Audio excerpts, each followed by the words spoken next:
आज सुनिए हिंदी की चर्चित युवा लेखिका डॉक्टर आशा पांडे की लिखी हुई कहानी सत्यम ब्रूयात। वर्तमान हिंदी कथा जगत की प्रतिष्ठित लेखिका आशा जी ने ढेरों रचनाएं लिखी हैं और तमाम पुरस्कार जीते हैं। प्रस्तुत है कहानी मेरी जुबानी। मैं हूँ सीमा सिंह।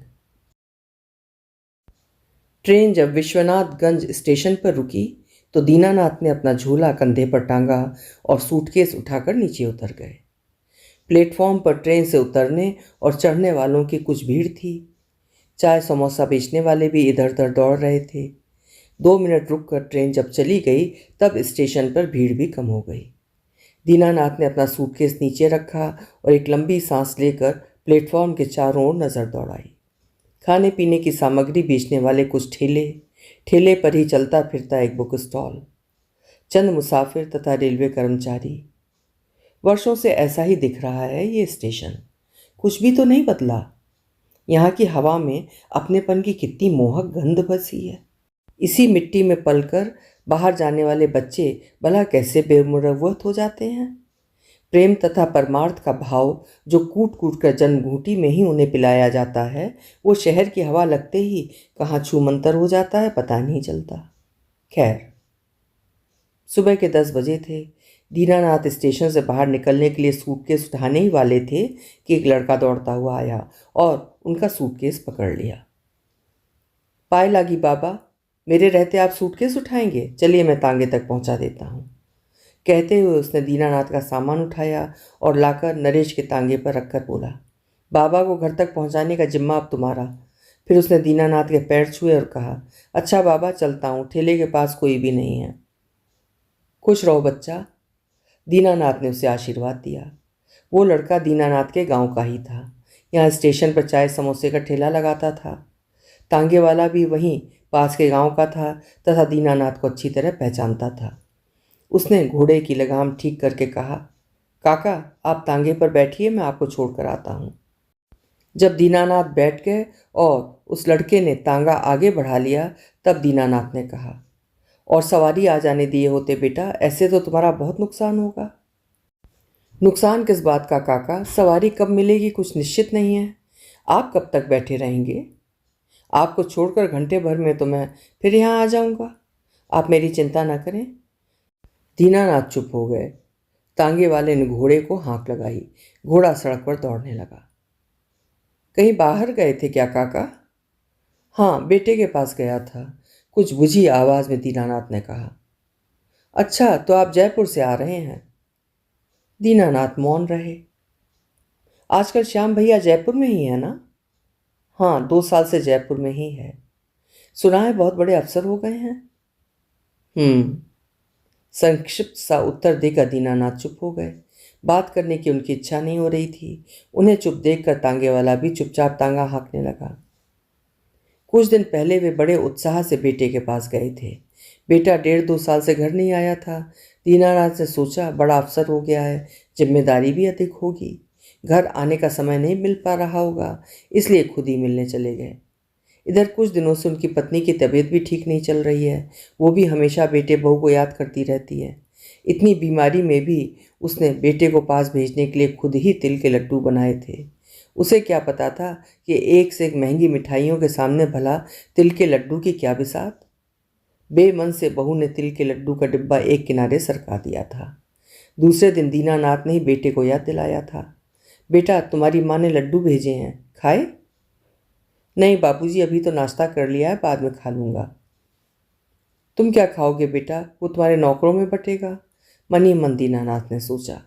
उनकी पत्नी इसी बेटे को रात दिन याद करती रहती है और इसे माँ का हालचाल पूछने की भी फुर्सत नहीं है।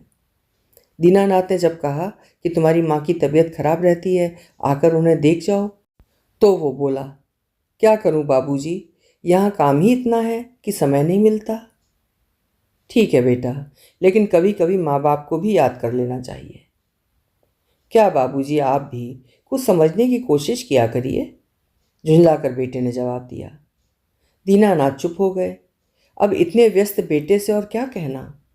बहू नाश्ता खाना आदि का ध्यान रखती थी। शहर के दर्शनीय स्थल जैसे मंदिर आदि को दिखाने की जिम्मेदारी बेटे ने ड्राइवर पर डाल दी थी। उनका मन तो हो रहा था कि इस घर से दूसरे दिन ही लौट जाएं। जिस बेटे के लिए वो इतनी दूर से आए हैं उसे बात करने की भी फुर्सत नहीं है। ऐसी जगह क्या रहना।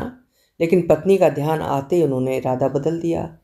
आते समय जब वे अपने सूटकेस में कम कपड़े रख रहे थे तो पत्नी ने कहा था, 2-4 जोड़ ज़्यादा ही रख लीजिए, 8-10 दिन के पहले तो श्याम आपको आने ही नहीं देगा। और सुनिए, मेरी चिंता मत करिएगा, वो रोके तो रुक जाइएगा, नहीं तो दुखी होगा बेचारा। अगर दूसरे ही दिन दीनानाथ लौट पड़ते तो उनकी पत्नी को कुछ गड़बड़ होने का शक जरूर हो जाता। दीनानाथ का गांव आ गया। तांगे वाले ने तांगा रोका तो दीनानाथ सामान लेकर घर आए। उनकी भतीजी रेखा, जिसे वे अपनी अनुपस्थिति में पत्नी की देखभाल के लिए छोड़ कर गए थे, वो पत्नी की चारपाई के पास ही बैठकर दोपहर के भोजन में बनाने के लिए सब्जी काट रही थी।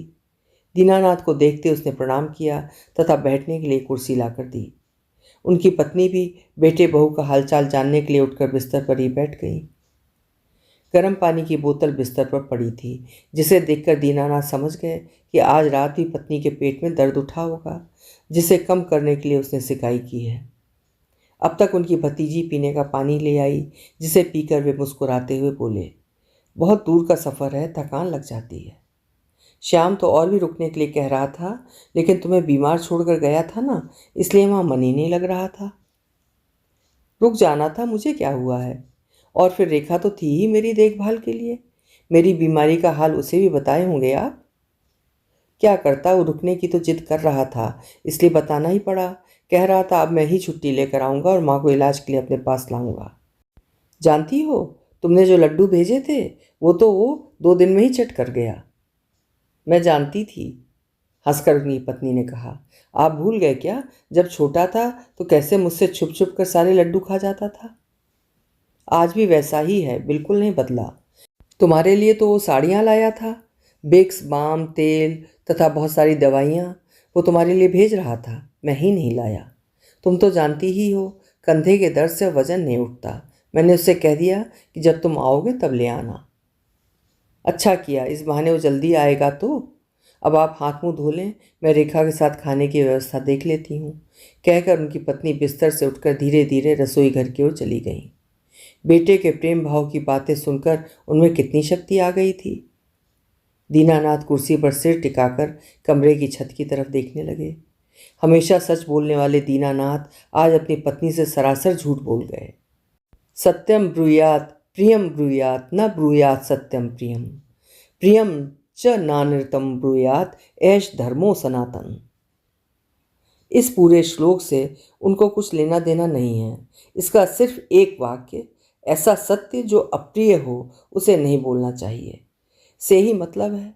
एक छोटे से झूठ ने उनकी पत्नी को बिस्तर से उठा दिया। यदि वो सच बोल दिए होते तो आज वो कितनी बीमार हो गई होती, कह नहीं सकते।